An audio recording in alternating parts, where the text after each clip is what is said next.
Ah yes, Supertrucks for quiet man's motorsport. I honestly think that the Supertrucks is one of the only motorsport categories that can be enjoyed by people who don't particularly like motorsport. It's just such a spectacle. They're these massive machines and they're racing around a track at tremendous speeds and they drift. They make a hell of a lot of noise, and when they crash with an impact. Honestly, Supertrucks is incredible, although sadly it has sort of faded from popularity. Back in the 90s, Supertrucks was huge. It gathered huge crowds at every circuit it went to, and the European Racing Series was a big thing to win. It had some big names in it like Geert Korber, Slim Borgard, Yucky Kallio, Steve Parrish, Marcus Osterreich, and many others gave it a go. Having said that, once the 2000s rolled around, maybe the world was a little bit too sophisticated for the world of Supertrucks. But nevertheless, they released a PS2 game. This is my copy, and this copy is very special because I have owned this since 2002 when it came out. This is a game I bought at launch, and honestly I've held on to it for over 20 years. It's still in pretty good condition, actually. I always kept my games in good condition. So, why have I held on to this game for over 20 years? Do I play it often? Well, not as much as I used to. When I was younger, I played it all the time. As I said, it's such a spectacle. Playing a game of it is really awesome. Is this game good? No. I'll save you some time there. Alright, we'll do the video. There's a selection of trucks. It's not massive, around 15 to 20. I didn't actually count. But you got all the big ones that you need. There's also a very slim selection of tracks.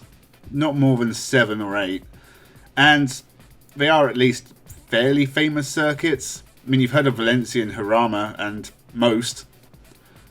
I guess these are truck racing tracks, so why not?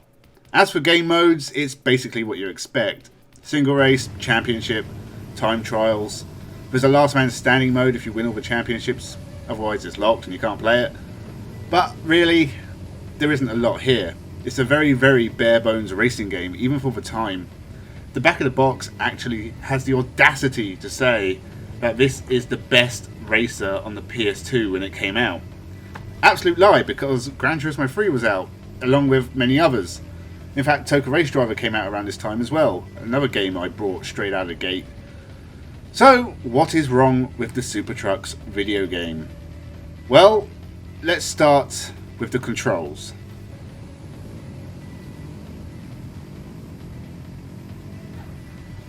The controls are absolutely atrocious.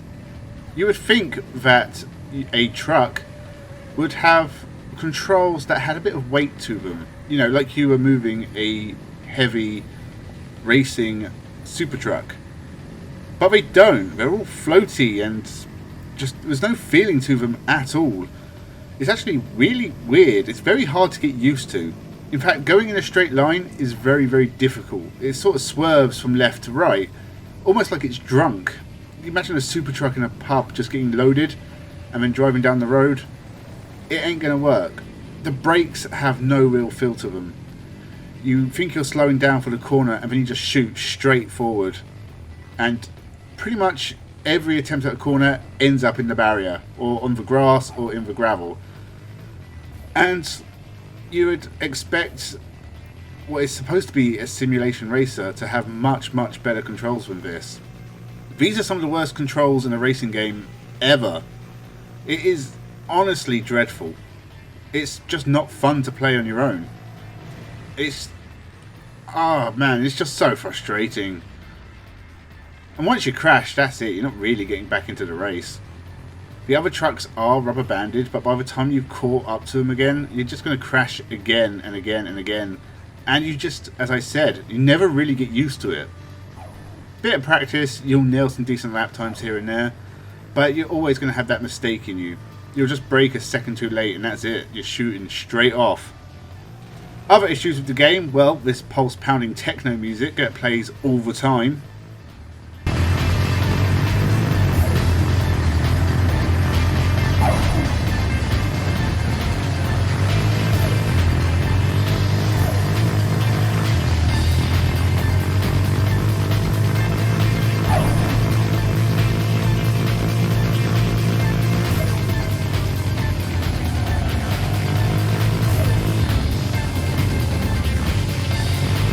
And of course, the graphics are terrible, even by 2002 standards. The models for the trucks aren't too bad. In fact, I would say they look pretty good. But everything else is just dull and lifeless. Every track pretty much feels the same. When you think this came out in the same year as Gran Turismo, there's a huge gulf between them.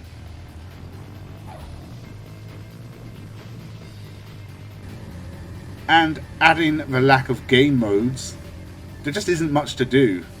Even with the bad controls ruining most of the races you participate in, you'll breeze through this game in a couple of hours. There's only like 5 or 6 championships with an ever increasing number of races. They don't take very long to get through. And after that, well, you've got arcade and time trial, which are basically the same thing. You've got a 2-player mode, which is always nice. And as I said, you have the last man standing mode once you unlock it, which is basically just the same thing, but the last truck gets eliminated at the end of every lap. It's not exciting stuff once you've done maybe a couple of races. After that, the controls get too frustrating, your ears start to bleed from the techno music, and the graphics make you feel sick. But it's a shame. As I said, the models are really nice, and there is actual crash damage. You'll see other trucks go off like they're real racing drivers. It's just a shame everything else is terrible. So that's it then. That's the review. This game is pretty awful. Even by racing standards, in the early days of the PlayStation 2, there were better options out there. And in 2023, there are a million racing games you could choose over this one. There is almost no redeeming features at all, and no reason to ever play this game. So why have I held on to this copy for 20 years? Why is it that every now and then I get the feeling that I need to put Supertrucks into the PS2 and play it? Well, because the 2-player mode is a lot of fun. I don't know why, and it might be because it's so bad. But this game is quite a lot of fun to play with someone else. And yes, you spend most of the time crashing and bouncing off each other and trying to take out the AI trucks. But there is sort of a weird level of catharsis. It's kind of funny. You can moan about it and joke around and not take things too seriously. Honestly, as far as 2-player racing games go, this is a lot of fun to be had. The sort of thing you can whip out for half an hour and have a good time before eventually getting tired of the game and taking it out and playing something else. And really, the lack of variety is the biggest problem with this game. Once you've done most of the tracks, and I do mean most because it would only take 5 or 6 races, if there was more tracks, more game modes, just something else to do, this game would almost be worth purchasing. Unfortunately, because there is so little to do, and because everything you can do just isn't great, I can't really recommend it. That being said, for a brief, fun experience with a friend, it almost redeems itself. Unfortunately, Supertrucks from 2002 is just so bad that I can't say I've been sensible in keeping it for this long. So, that was Supertrucks from 2002. Thank you for watching. Make sure you subscribe to the channel. We are heading very quickly towards 1,000 subscribers, and I have to thank all of you for your support. I'll be back with more motorsport videos very, very soon. I tend to release 2 or 3 a week, sometimes 4 or 5, and I cover all the news from pretty much every category of motorsport you can think of, from Formula 1 to IndyCar, Australian supercars, rallying, touring cars, everything. Except Supertrucks, funnily enough. Anyway, thank you for watching, and have a good one.